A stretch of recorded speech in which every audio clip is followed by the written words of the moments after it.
Enzo Recto, kalaban ang katiwalian at kasinungalingan, kakampi sa katotohanan at kabutihan. The design si very weak. Yan ngayon ang pasaring ni PBBM kay Digong Duterte dahil sa nangyaring pagkolapse ng Isabela Bridge nitong nakarang araw. Dito binanggit ni PBBM na mahina daw ang pagkakadesenyo ng tulay.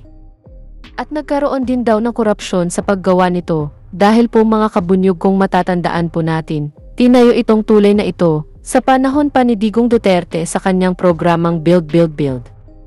Anyway, para po sa iba pang sinabi ni PBBM, panoorin po natin ito. Ang ending nito, ang punot-dulo nito, design flaw. It is a design flaw. Mali yung design. May problema sa disenyo ang Cabagan-Santa Maria Bridge kaya bumigay ang isang bahagi ng tulay.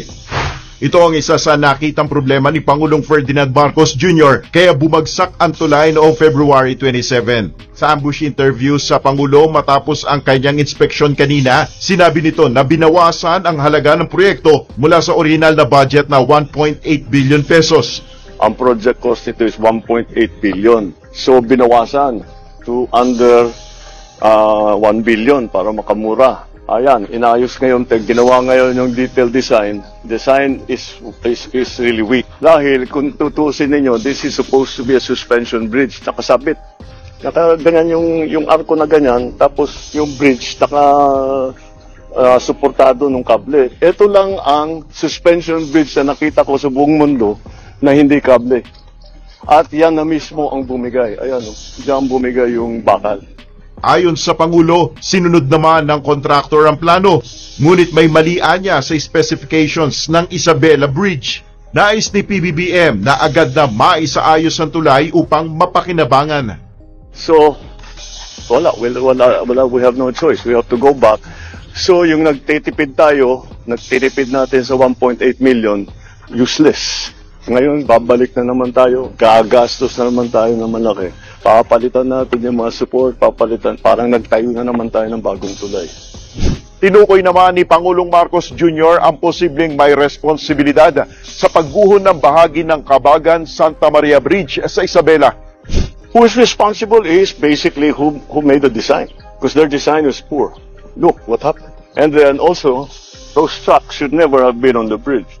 Ayon sa Department of Public Works and Highways, hanggang 44 tons na bigat ng sasakyan ang kayang i-accommodate ng landmark bridge na malayo sa 100 tons na truck na dumaan sa tulay noong February 27. November 2014 nang simula ng konstruksyon ng Cabagan-Santa Maria Bridge. Tuluyan namang nakumpleto ang proyekto noong February 1, 2025. Na-inspection na natin, nandito si Secretary Manny Bunuan para nga explain kung ano yung nangyari dito.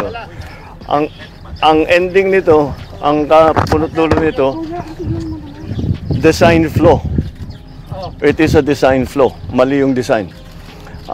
Ang history kasi nito, dapat ang funding nito was supposed to be, ang project cost nito is 1.8 billion.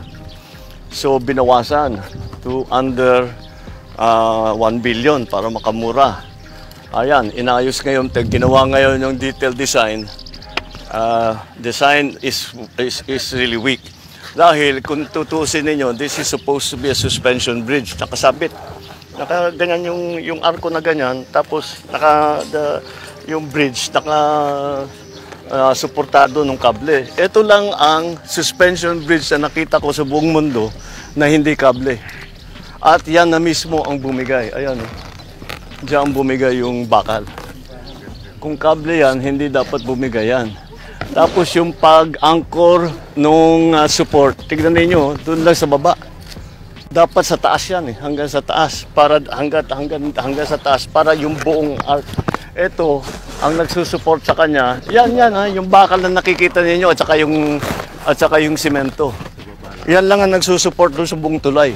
So mahina talaga ang design dito. Hindi natin kailangan malaking nung una pa nga ang ginagawa ito kasi naging umabot 900 million natin yung original na budget.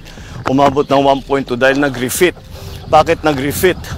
Nung nagko-construction pa lang may nakita na gumagalaw na mahina. Kaya kailangan balikan at refit. So, the whole process is, okay naman, yung construction, yung contractor, sinundan naman ang plano. By the book naman yung kanyang ginawa, up to specifications yung kanilang ginawa. Yun lang, yung specifications mali. So this is a design problem. Napos, this is a 44-ton bridge. Dapat 44 tons ang acceptable load. Yung dalawang truck na yan, yung naiwan yung isa, over 100 tons yan. Dalawa yan ang dumaan. Kaya, ayan ang nangyari. Hindi talaga kaya. Ito yata yung una Ito yung bumigay. Wala nang plate Ito. Baka na. Ande, sumunod na lang. Ito yung una. Ito yung una. Tama. Kaya nakaganyan yan. Hindi dito. Dahil tama. Dito bumigay. Ganyan. Hinila lahat ito. So, wala. We have no choice. We have to go back. So, yung nagtitipid natin sa 1.8 million, useless. Ngayon, babalik na naman tayo, gagastos na naman tayo ng malaki. Papalitan natin yung mga support, parang nagtayo na naman tayo ng bagong tulay. Sir, Yeah.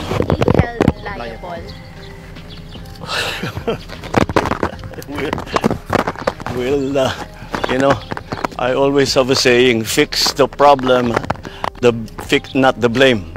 Ayusin muna natin yung problema. Believe me, we will find out who is responsible. Who is responsible is basically who made the design. Because their design was poor. Look what happened. And then also, those trucks should never have been on the bridge. So, sino liable dyan? Province. Hindi national to national to. Yeah, we have to be more careful about monitoring yung partly. Mga load. Kasi ganda ng problema. Kung 44 tons ang sinasabi, sasakyan mo ng 200 plus tons, medyo hindi nakakapagtaka na ganito ang mangyayari. Alright, okay. Thank you. Thank you.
Yan mga kabunyog, narinig po natin itong mga sinabi ni PBBM sa nangyaring pagbagsak ng Isabela Bridge. Hindi man binanggit ni PBBM itong si Digong, pero sa mga sinabi niya dito, talagang sapul na sapul itong si Digong.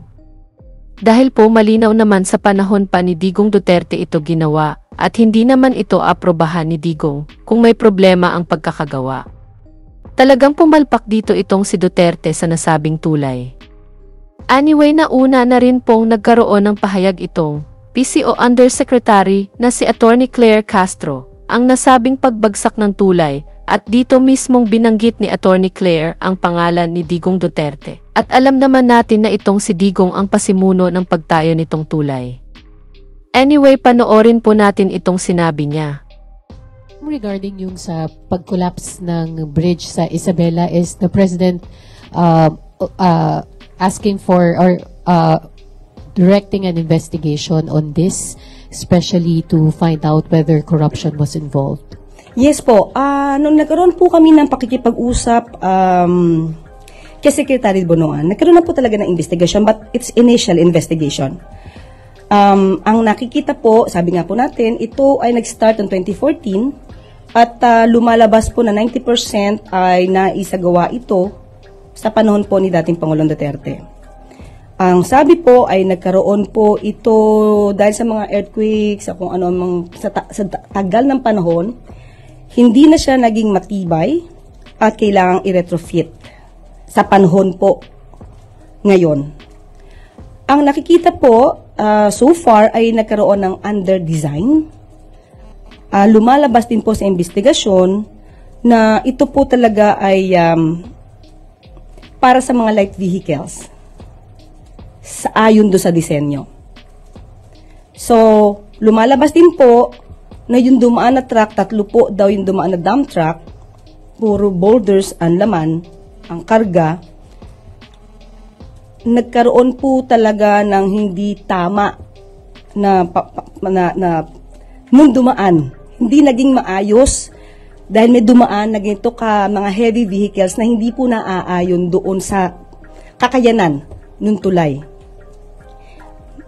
Kaya po, isa sa mga sinasabi po ni Secretary Bonoan ay maaari po, di po natin to, hindi pa po to conclusion, maaari lamang po na mapanagot din yung may-ari nung or korporasyon na may-ari ng dump trucks dahil 3 po ang nasabi na dumaan na sunod-sunod.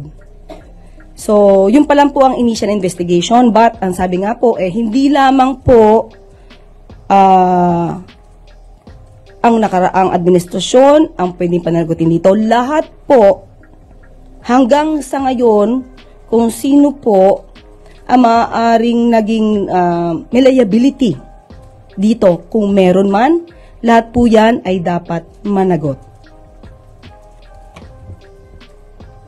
Nabanggit nyo, it's just an initial investigation. Yes. So, magkakaroon po ng mas malalim na investigation dito? Opo, kasi titignan po talaga yung sinasabing under-design, anong naging cause, kung bakit hindi kakayanin yung mga heavy vehicles. Lumalabas nga po sa initial investigation.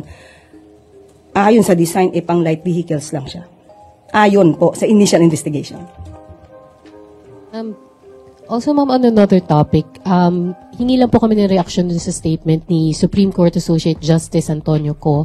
during the 3rd round of oral arguments on the PhilHealth issue. Kasi he said that the President must release an order reversing the transfer of the 60 billion excess funds to the National Treasury. He said that the money could be used to expand the state insurers' benefits packages, to hire more people to implement its programs, and to answer to the public's needs. Yung sagat lang po ng Malacanang dito. Kung ano po ang ipag-uutos ng Supreme Court, yan po ay susundin natin. Hindi po natin tututulan, hindi po natin lalabanan kung ano po ang inuutos ng Supreme Court.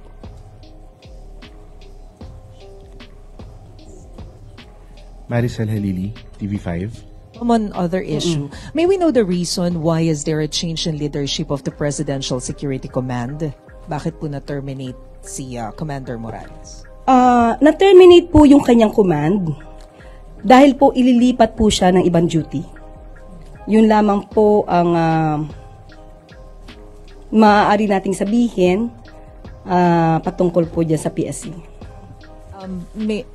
Just to clarify, wala po bang kinalaman dito yung mga issues na lumabas sa news before because there are concerns about Chinese spies na nakatutok doon sa mga presidential facilities? Does it have something to do with this decision, ma'am? Wala pong nabanggit sa atin na ganoon. Lumabas na lamang po na yun nga po ang kanyang command will be considered terminated dahil mayroon na pong papalit bilang PSC commander. And one final question, ma'am, about the issue. I understand kapag po kasi election period, meron tayong ban doon sa appointment. So nagkaroon po ba ng exemption prior to the appointment of the new PSC commander? Ayon po naman sa date na yan, hindi naman po nag-violate ng anumang polisiya or order or batas. So naaayon pa rin po yan. Tristan Nadalo, Newswatch. Hi ma'am, good morning po. Ma'am, yesterday, nag-order si US President Trump na isuspend yung military aid sa Ukraine. And knowing na close allies natin ang US and we rely heavily pagdating sa military support sa US. Are we at all concerned na, you know, the shifting of policies could somehow affect our military alliance with the US? Yung issue po na yan ay minabuti namin po na si DFA Secretary po ang sumagot para po, yun po naman ay foreign policy. So mas maganda po na si DFA Secretary po ang tumugon dyan. Pero po sabi ni Ambassador Babe Romualdez, you know, we should be ready to beef off our own because sabi niya po ay ironclad today, but you know, hindi natin ma-assure kung ironclad pa rin tomorrow. So ang policy po ba is to continue yung self-defense ng sarili natin, yung modernization? Yes, dapat lamang po. May alay tayo o wala tayong alay. Kailangan din po nating i-prepare yung sarili natin. Yung AFP modernization ay talagang kailangan po natin yan para hindi naman tayo masyado umaasa sa ating mga allies. Thank you, Yusek. Yusek Claire. Okay. Okay na? Okay, so, I just want to have a clarification. Okay? On my previous statement about the alleged ownership of Secretary J of Digital 8. Okay. If I could still remember, I was asked by Miss Ana Bajo. Sinulat ko po eh. Okay.